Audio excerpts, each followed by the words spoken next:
Pria ini memang berani. Dia sedang menjatuhkan sebuah batu yang ditutupi lumut. Untuk menyelamatkan si penyihir yang hidungnya panjang. Panjang hidungnya sampai setengah meter. Si penyihir ini miliki mata yang mirip dengan mata ekor rubah yang lapar. Penyihir ini sudah lapar lama. Pria ini ditakutkan oleh si penyihir ini. Lalu dia mengambil sebuah ubi secara gementar. Dan kasih si penyihir ini. Mungkin pria ini tidak pikir banyak. Karena inilah tindakan yang sering dilakukan dia. Tindakan ini sudah merubah nasib dia. Si penyihir ini karena mau membalas dia. Terima kasih atas ubi ini. Si penyihir memberikan dia sebuah peta yang ajaib. Memang peta ini sangat ajaib. Peta ini bisa memandu pria ini untuk mencari hal yang diinginkan. Bersama suara tertawa yang agak seram. Si penyihir sudah hilang. Suara itu sebagai kata selamat tinggal dari penyihir ini. Sedangkan dua kakak yang malang dari pria ini. Mereka tidak begitu beruntung, ketika tidak ada es pen, mereka sudah berlari ke tempat lain. Sebuah keranjang apel yang berwarna emas muncul. Mereka sedang lapar. Mereka melihat apel dengan bingung. Kelihatan keranjang ini agak aneh. Tapi mereka tidak bisa menahan kelaparan. Karena sudah lapar sekali. Jadi mereka tidak pikir lagi. Sudah mengambil apel ini. Lalu makan. Tanpa diduga, tidak lama kemudian, keranjang sudah habis. Dan mereka tiba-tiba jadi sangat bersemangat. Benar, tidak tahu dari mana tiga gadis yang cantik ini hadir. Tiga gadis ini muncul di depan dua kakak ini. Aduh, dua kakak ini memang nasib baik. Kulit begitu putih. Rambut pirang. Ditambah dengan mata yang penuh cinta dari para gadis ini. Dua kakak ini memang sedang dunia yang luar biasa. Bagaimana bisa menolak? Dalam waktu yang pendek. Dua kakak ini dan tiga gadis yang cantik pergi. Bersama ke sebuah hutan. Oh, tidak benar. Mereka pergi jauh ke dalam hutan. Tapi dua kakak ini tidak tahu. Setiap langkah, kedua kakak ini sedang mendekat jebakan para goblin ini. Begini ceritanya. Pria ini adalah orang yang paling tidak berguna di antara tiga saudara. Ayah dia sudah mencari pekerjaan untuk dia. Tapi dia masih tidak bisa menyelesaikan tugas. Bahkan ayah hanya kasih tugas dia untuk menjaga rumah. Tapi saat mereka kembali, rumah sudah terbakar. Berdasarkan pada wajah dia, pria ini bernama yang bagus. Espen. Pada suatu hari, seorang putra dengan wajah yang sombong. Bersama beberapa prajurit pergi ke dalam hutan. Di tempat yang terpencil ini, prajurit sudah ketemu saudara Espen. Apalagi, kata-kata dari putra sudah menarik perhatian dari Espen.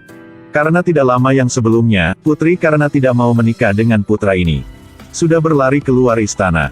Dan raja mengumumkan bahwa siapa yang bisa mencari putri akan mendapatkan uang yang banyak.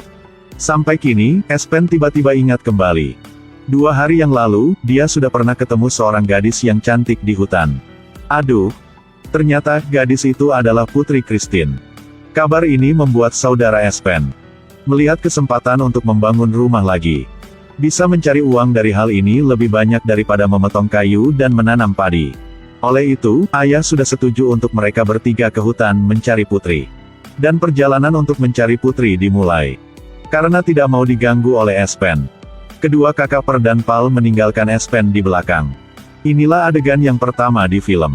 Espen ikuti peta sudah menemukan sebuah goa yang aneh. Espen melihat di tanah ada apel yang berwarna emas. Karena lapar dan haus jadi dia tidak pikir banyak, sudah makan apel.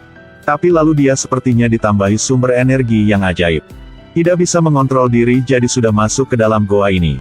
Setelah masuk, dia mendengar suara yang senang. Dan dia pergi ke depan sebuah meja makan. Saat ini, Per dan Pal sedang menikmati makanan. Dengan para gadis yang cantik. Makanan banyak sekali, mereka makan seperti belum pernah makan. Wajah mereka menunjukkan kebahagiaan.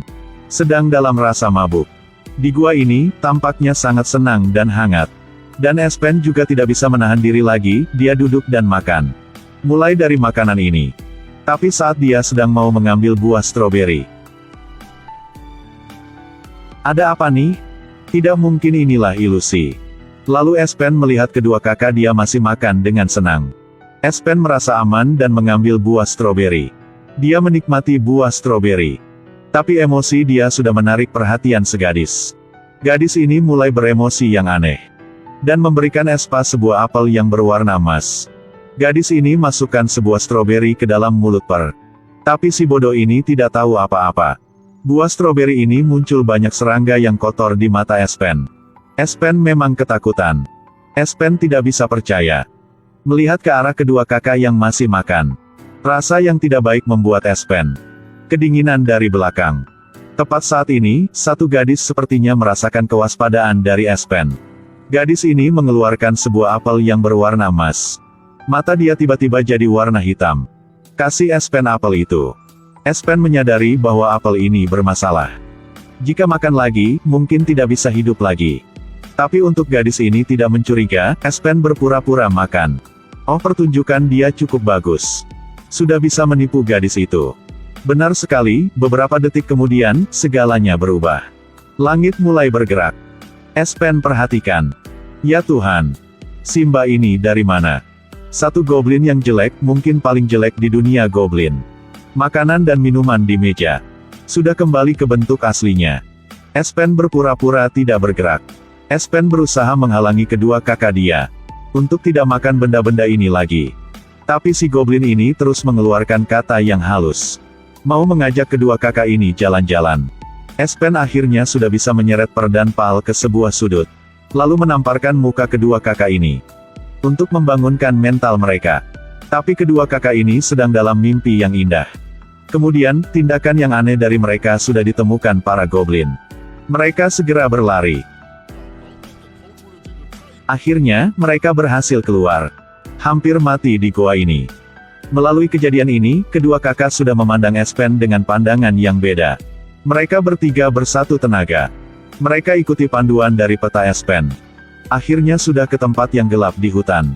Tapi baru saja ke sini, peta ini kehilangan semua tenaga ajaibnya. Tampaknya di sini ada harta karun. Benar, Espen menyelam dalam air. Di danau ini, dia menemukan suatu. Seperti sebuah pedang. Espen merasa senang. Dia memakai pedang untuk memotong pohon. Inilah pohon yang tua dan besar. Sudah melihat. Ini bukan pedang yang biasa. Wow. Tapi belum sempat senang, kedua kakak Espen sudah hilang. Ternyata mereka ketemu prajurit saat Espen menyelam. Mereka sudah ditangkap oleh si putra ini.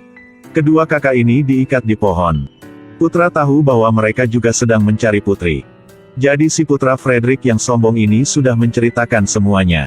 Ternyata putra ini tahu di dekat tempat ini ada si raksasa yang bahaya. Dan putri sudah ditangkap oleh dia. Siapa yang bisa menyelamatkan putri dari si raksasa itu? Makanya orang itu bisa diwarisi setengah harta dari kerajaan ini. Tentu saja, hal yang diperhatikan oleh si putra ini. Bukan keamanan putri. Melainkan harta. Tepat saat si putra ini sedang senang karena sudah ada cara untuk melawan si raksasa. Suara dan jeritan yang keras semakin dekat mereka. Orang-orang memang ketakutan. Raksasa yang besar muncul di depan mereka. Raksasa ini tidak usah memakai kekuatan sudah bisa mencabut pohon yang besar ini. Demikian begitu, semua orang. Hanya Espen dan Per yang bisa berlari. Di sini, putri sepertinya tidak begitu bahaya. Ya, dia cukup aman. Setiap hari, tangan yang besar dari si raksasa. Kasih putri tulang yang besar.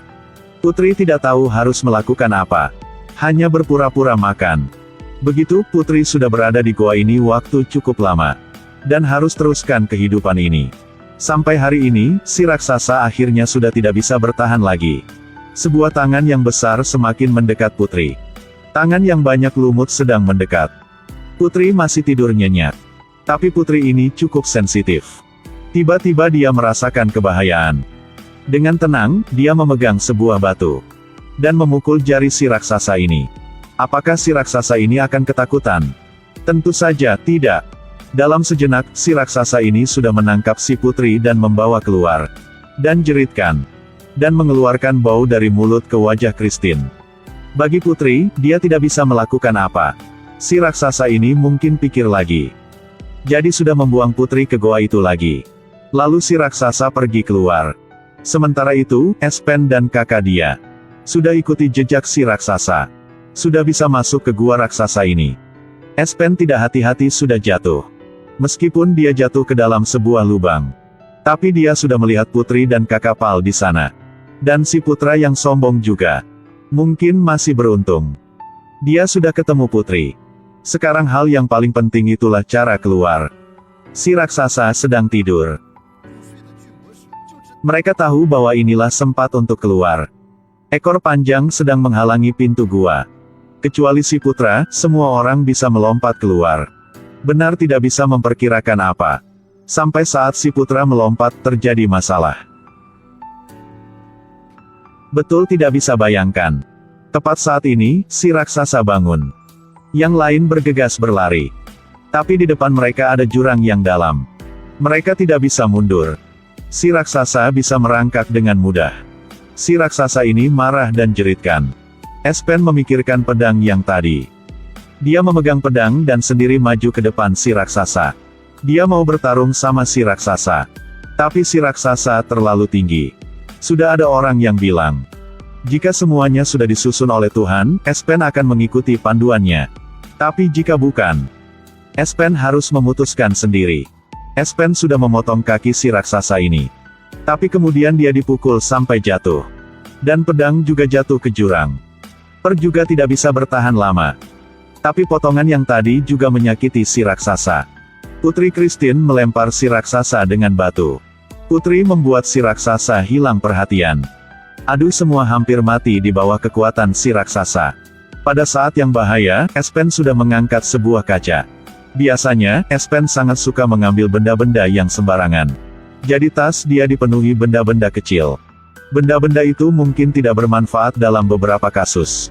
Tanpa diduga, kaca ini sangat bermanfaat dalam kondisi ini. Pecahan kaca sudah memantulkan sinar matahari di wajah si raksasa. Ternyata Espen mengingat kembali saran dari si penyihir. Apa yang manusia tidak bisa melihat di pagi hari, akan menakutkan si raksasa. Jika terkena sinar matahari, si raksasa akan menjadi batu. Di bawah sinar yang keras, si raksasa sudah menjadi batu. Dan semakin dipecah, si raksasa sudah kalah. Espen berhasil menyelamatkan Putri. Putri kembali dengan aman. Dan Espen tidak minta harta. Hanya minta sedikit uang untuk membangun rumah. Karena bagi Espen, keamanan Putri paling penting. Akhirnya, ayah Espen melihat dia dengan pandangan beda.